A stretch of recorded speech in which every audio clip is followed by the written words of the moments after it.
DY বিহুৰাণী season 16-ৰ grand ফিনালেৰ ফলাফলত পক্ষপাতিত্বৰ অভিযোগ ঘিলামৰা ৰাইজৰ। সংবাদমেল সম্বোধন কৰি ক্ষোভ উজাৰিলে বিভিন্নজনে।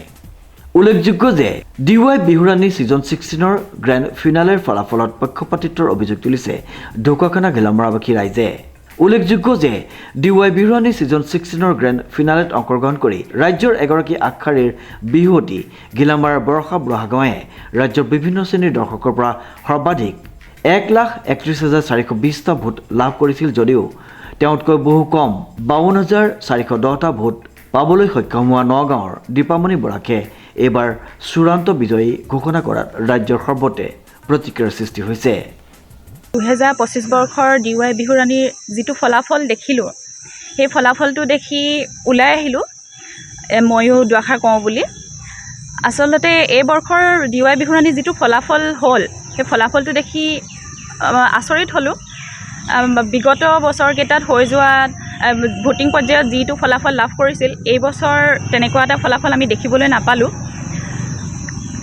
এই ফলাফলটো দেখি মোৰ নিজৰ অভিজ্ঞতাও তাত মই অংশগ্ৰহণ কৰিবলৈ গৈছিলোঁ DY বিহুৰাণী। মই গৈছিলোঁ 2014 বৰ্ষত। তেতিয়া আচলতে সকলোৰে হাতে হাতে মোবাইল ফোন নাছিল আৰু এনেদৰে ফটো আৰু ভিডিঅ' কৰি প্ৰচাৰ কৰা ছিষ্টেমটো তেতিয়া নাছিল, সেয়ে হয়তো সকলোৱে মোক চিনি নাপাবও পাৰে। তাত গৈ পেলাই মোৰ কেইটামান অভিজ্ঞতা হৈ আহিছিল, সেইকেইটাও মই উল্লেখ কৰিবলৈ বিচাৰিছোঁ। তাত মই যেতিয়া অংশগ্ৰহণ কৰিবলৈ গৈছিলোঁ সেই প্ৰতিযোগিতাটোত, তেতিয়া দেখিছিলোঁ তাত সেই চেনেলটোৰ মানুহৰ লগতো অলপ চিনা জনা থাকিব লাগে বা বিচাৰকসকলৰো মই অলপ মানে প্ৰতিযোগীসকল অলপ পৰিচিত হ'ব লাগে। আৰু তাৰ উপৰিও তাত বাদ্যসংগত কৰা বিহুৱা দলটি, তেওঁলোকৰ লগতো অলপ চিনা জনা থাকিব লাগে। তেতিয়াহে সেই প্ৰতিযোগিতাটোত মানে উত্তীৰ্ণ হৈ অহাত সফল হোৱাত সম্ভৱ, নহ'লে হয়তো এইটো একেবাৰে অসম্ভৱ যেন মোৰ অনুভৱ হৈছিল। তাৰ পৰা আচলতে ইমান কথা ক'ব নাজানো, হ'লেও ক'বলৈ বিচাৰিছোঁ এতিয়া।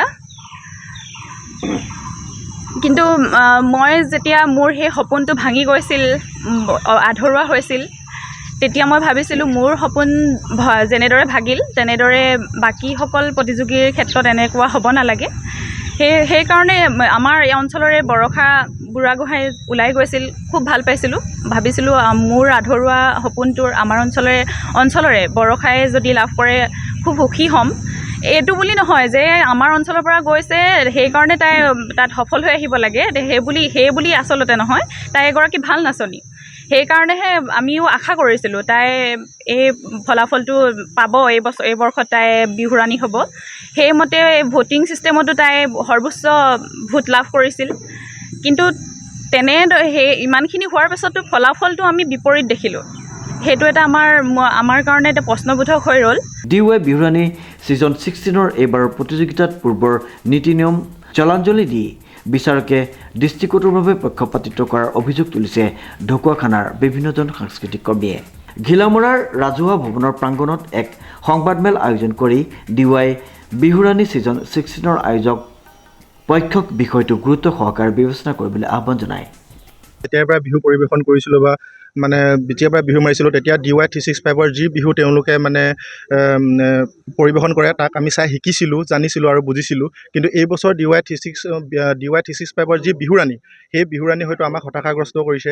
হতাশাগ্ৰস্ত এইকাৰণে কৈছে যে 1,31,420 পোৱাৰ পিছতো মানে তেওঁ হয়তো বিজয়ী নহ'ল, আৰু যিগৰাকী প্ৰতিযোগী হয়তো বিজয়ী মানে হোৱা নাই, তেখেতক লৈহে আমাৰ এই আক্ষেপখিনি হৈছে। যিহেতু তেওঁলোকে আমাৰ জনসাধাৰণৰ মাজলৈ ঠেলি দিছিলে, গতিকে আমি জনসাধাৰণে এইটো উত্তৰ বিচাৰিছোঁ, তেওঁলোকে ইয়াৰ পৰা আমাৰ DY 365ৰ বিহুৰাণীয়ে আমাৰ এই বিষয়ে আমাৰ জনসাধাৰণক জনাওক যে কি কাৰণে বৰষা বুঢ়াগোঁহাই ভোটৰ পৰা আচলতে ভোট পোৱাৰ পিছতো বঞ্চিত হ'ল, 1 নম্বৰ কথা। আৰু 2 নম্বৰ কথা আমি ক'ব বিচাৰিছোঁ যে বৰষা বুঢ়াগোঁহাইৰ পৰা আদি কৰি যিকেইগৰাকী প্ৰতিযোগীয়ে হয়তো মানে তাত বিহু পৰিৱেশন কৰিছিলে, প্ৰত্যেকগৰাকী বিহু নাচৰ ভিডিঅ'টো আমাক খুব সুন্দৰভাৱে তেওঁলোকে দেখুৱাওক। গতিকে আমিও তাত পৰ্যবেক্ষণ এডিটিং নকৰাকৈ দেখুৱাওক, আমি তাতে এইটো আচলতে আমি পৰ্যবেক্ষণ কৰিম, যিহেতু আমি বৰষা যোগ্য বুলি ভাবি আমি ভোট প্ৰদান কৰিছিলোঁ। গতিকে এইখিনিকে কৈছোঁ। আৰু DY বিহুৰাণী যি মঞ্চ, এই মঞ্চখন ভৱিষ্যতেও DY বিহুৰাণী মঞ্চ হৈ থাকক, এয়া হয়তো কামনা কৰিছোঁ। আৰু এটা কথা এইখিনিতে ক'ব বিচাৰিছোঁ যে এই ক্ষেত্ৰত মানে আমি DY বিহুৰাণী আগতেতো খুব ভালকৈ কৰি আহিছে, কিন্তু এই বছৰ কিয় কৰিলে সেইটোক লৈহে আমাৰ আচলতে প্ৰশ্ন হৈছে। যদিও তেওঁলোকে কৰিছে, এই ক্ষেত্ৰত তেওঁলোকে হয়তো আঁতৰি থাকক বুলি আমি ক'ব বিচাৰিছোঁ, আৰু এই প্ৰত্যেকটোতে আমি হয়তো বিচাৰি আছোঁ DY বিহুৰাণীৰ পৰা।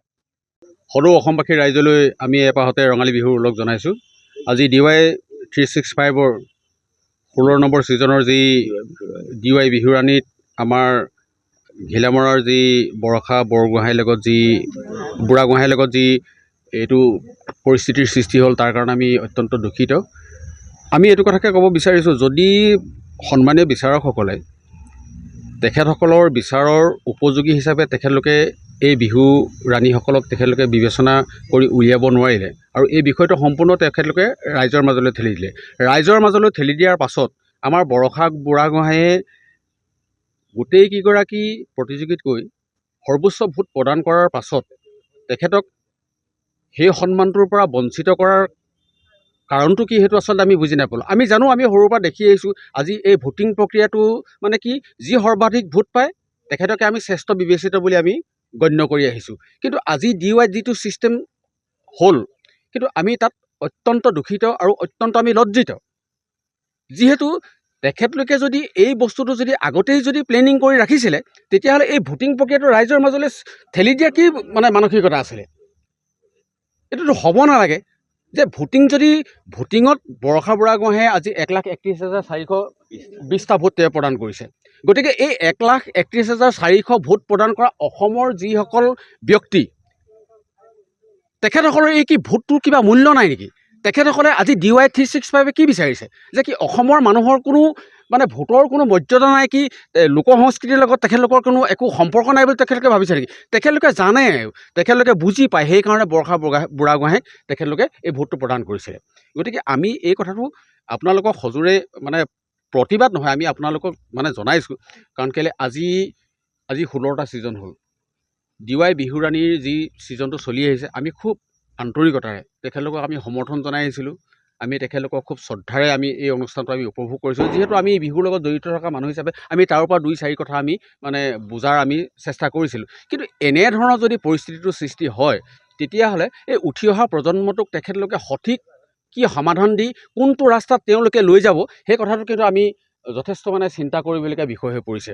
গতিকে আমি এই কথাটোত মানে আমি অসমবাসী ৰাইজক জনাব বিচাৰিছোঁ, এই বৰষা বুঢ়াগোহাঁইৰ লগত যিটো মানে যিটো অন্যায় হৈছে, ইয়াৰ মানে সঠিকভাৱে সকলোৱে পৰ্যবেক্ষণ কৰি ইয়াৰ এটা ন্যায় দিবৰ কাৰণে আমি অসমবাসী ৰাইজক আমি অনুৰোধ জনাইছোঁ। আৰু এইটো গতিত থাকিলে যে এই বস্তুটো মানে কি আগবঢ়াই নিয়াত কিছু অসুবিধা হ'ব। কাৰণ আজি বৰষা বুঢ়াগোহাঁইয়ে কৈছে কাইলৈ XYZ চবলৈকে কৰিব, এই বস্তুটো নহয় আচলতে।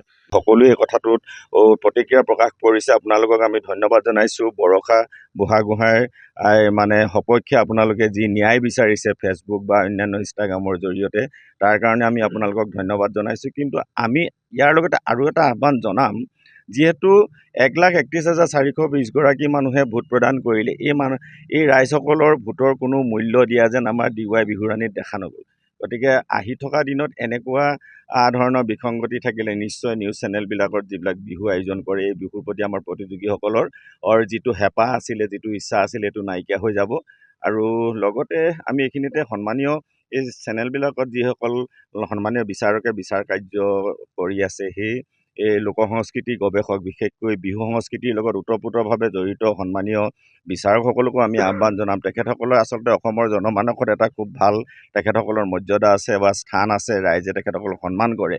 কিন্তু এনেধৰণৰ বিসংগতিমূলক যদি মানে ৰিজাল্ট আহি যায়, তেতিয়াহ'লে তেখেতসকলৰ কাৰণেও ৰাইজৰ দৃষ্টিটো অলপ বেলেগ হ'ব। সেইকাৰণে মই তেখেতসকলকো অনুৰোধ জনাম যে আপোনাৰ হবিও এনেধৰণৰ বিচাৰ কাৰ্যত জড়িত হৈ থকাৰ সময়ত যাতে অসমৰ ৰাইজৰ মৰম চেনেহৰ পৰা যাতে আপোনালোকো আঁতৰি যাব নালাগে, আৰু আমাৰ উঠি অহা প্ৰজন্মকো যাতে মনোকষ্ট দিব নালাগে, আৰু অসমীয়া কৃষ্টি সংস্কৃতি সঠিক ৰূপত আগবঢ়াই নিয়াৰ ক্ষেত্ৰত সকলোৱে যাতে আমি দৰ্শক হওক বিচাৰক বা আয়োজক সকলোৱে এনেধৰণে কিন্তু আমি মাৰ বান্ধি আগবাঢ়ি আহিব লাগিব। নতু বৰষা গোহাঁইৰ দৰে আৰু বহুতো প্ৰতিভা আমাৰ মাজত থকা প্ৰতিভাসমূহে তেওঁলোকৰ যিটো প্ৰতিভা আছিলে এইবিলাক আচলতে ম্লান পৰি যাব আৰু তেওঁলোকৰ এই মানে হতাশাগ্ৰস্ত ছবিখন দেখি উঠি অহাসকলে অসমীয়া কৃষ্টি সংস্কৃতিৰ প্ৰতি এই আগ্ৰহটো হেৰুৱাই পেলাব। গতিকে ৰাইজৰ মতামতৰ ওপৰত যদি কোনো ধৰণৰ তেওঁলোকৰ মানে বিচাৰৰ ছিষ্টেম নাই বা মাৰ্কিঙৰ ছিষ্টেম নাই, তেতিয়াহ'লে এই প্ৰক্ৰিয়াটো বন্ধ কৰিব লাগে। আচলতে তেখেতসকলে অতি সোনকালে কম দিনৰ ভিতৰত 3 মাহ 4 মাহ জোৰা যি প্ৰস্তুতি কৰি আছে বা প্ৰতিযোগিতা চলাই গৈ আছে, সেইটো ইমান দীঘলীয়া নকৰি কম সময়ৰ ভিতৰত আয়োজন কৰি এই বিচাৰকৰ জৰিয়তে এইখিনি ফলাফল দি দিব লাগে। আমি বিচাৰকসকলকতো বিশ্বাস কৰোঁ। গতিকে বিচাৰকসকলে 6গৰাকীৰ মাজৰ পৰা কোনগৰাকী শ্ৰেষ্ঠ হ'ব সেইটো বাছি উলিয়াবলৈ অপাৰগ হোৱাৰ কাৰণে ৰাইজৰ ভোটৰ কাৰণে তেওঁলোকে এইটো বিষয় ঠেলি দিছিল। আৰু ৰাইজে যেতিয়া সৰ্বাধিক ভোট দিলে, ভোট দিয়াৰ পিছত আকৌ ৰাইজৰ ভোটটোক তেওঁলোকে প্ৰাধান্য দিয়া নাই। কথাটো বিসংগতিমূলক। গতিকে এনেকুৱা বিসংগতিমূলক এটা প্ৰক্ৰিয়াৰ মাজেৰে এখন প্ৰতিযোগিতা আগবাঢ়ি গ'লে নিশ্চিতভাৱে অসমৰ মানুহৰ মাজত এটা মানে ভ্ৰান্ত ধাৰণা তেওঁলোকে তৈয়াৰ কৰিছে। মানে আচলতে বিচাৰকে নোৱাৰিছে, গতিকে ৰাইজৰ মাজলৈ দিছে, আকৌ ৰাইজে মতামত আগবঢ়াইছে, গতিকে বিচাৰকৰ মতে হৈছে বুলি কৈছে। গতিকে এই প্ৰক্ৰিয়াটোৱে এটা বিভ্ৰান্তি সৃষ্টি কৰিছে। আচলতে এনেধৰণৰ বিভ্ৰান্তিয়ে অসমীয়াৰ কৃষ্টি সংস্কৃতিৰ প্ৰতি ঢকুৱাখানাৰ পৰা জিন্তু কোচৰ ৰিপৰ্ট, নিউজ নাও।